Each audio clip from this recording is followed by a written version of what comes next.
Hi friends, welcome back to channel. இன்றைக்கி வந்து chicken 65 பார்க்கலாங்க.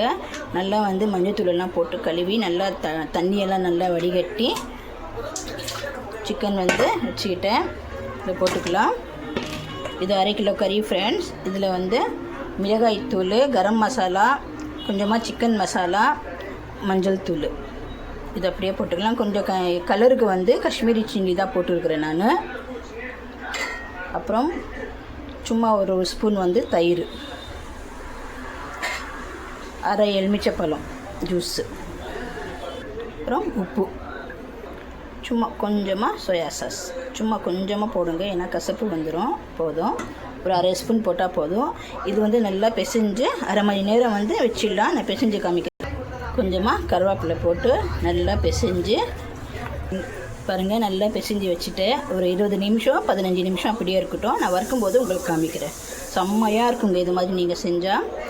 சிக்கன் 65 மசாலா வந்து நீங்கள் எந்த பிராண்டு இருந்தாலும் போடுங்க. ஆச்சி இருக்குது, சாதா மசாலாவும் இருக்குது. நீங்கள் எந்த இதுவும் போடுங்க. ஆனால் சோயா சாஸு, தயிர் எல்லாம் போட்டு செஞ்சால் சூப்பராக இருக்கும். இது நான் வறுக்கும்போது உங்களுக்கு காமிக்கிறேன். பாருங்கள், அரை மணி நேரம் ஆயிடுச்சு. இப்போ வந்து ஒரு கடையில் எண்ணெய் போட்டுருக்கிற எண்ணெய் சூடாகட்டும். இது போட்டு பொரிச்சு எடுத்துக்கலாம். இப்போ வந்து போட்டுக்கலாம். பிஸ்மில்லாஹ்.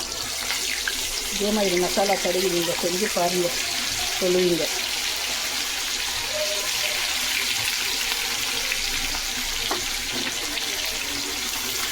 நல்லா பொரியட்டும். கொஞ்சம் கூட மசாலா ஒட்டலை பாருங்கள். நல்லா சூப்பராக வந்துருக்கு. திருப்பி போட்டுக்கலாம். நான் கலரே போடலைங்க, சும்மா வந்து காஷ்மீரி தான் கொஞ்சம் போட்டேன். அதே எவ்வளோ கலராக வந்திருக்கு பாருங்கள். நல்லா வந்து இன்னும் வேகட்டும். பாருங்கள், செம்மையாக ரெடி ஆயிடுச்சு.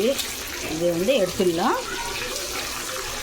கலர் பாருங்கள் எப்படி இருக்குது, சூப்பராக இருக்குல்ல. நான் வந்து எப்போவுமே கொஞ்சம் தாங்க எண்ணெய் போட்டு வறுப்பேன். ஏன்னா இந்த எண்ணெய் வந்து நான் யூஸ் பண்ண மாட்டேன், கீழே போட்டுடுவேன். அந்த சிக்கனோட எண்ணெய் வந்து நான் எப்போவுமே யூஸ் பண்ண மாட்டேன். அதனால நான் கொஞ்சமாக தான் எண்ணெய் போட்டு பொரித்து எடுப்பேன். பாருங்கள், செம்மையாக வந்திருக்கு. இதுவும் எடுத்துக்கலாம். இப்போ வந்து இதுவும் போட்டு எடுத்துக்கலாம்.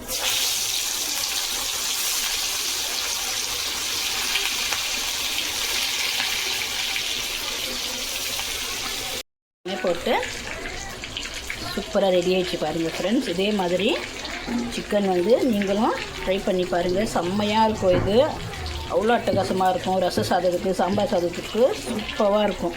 நீங்கள் இதே மாதிரி ட்ரை பண்ணி பாருங்கள். ஷேர் பண்ணுங்கள், கமெண்ட் பண்ணுங்கள்.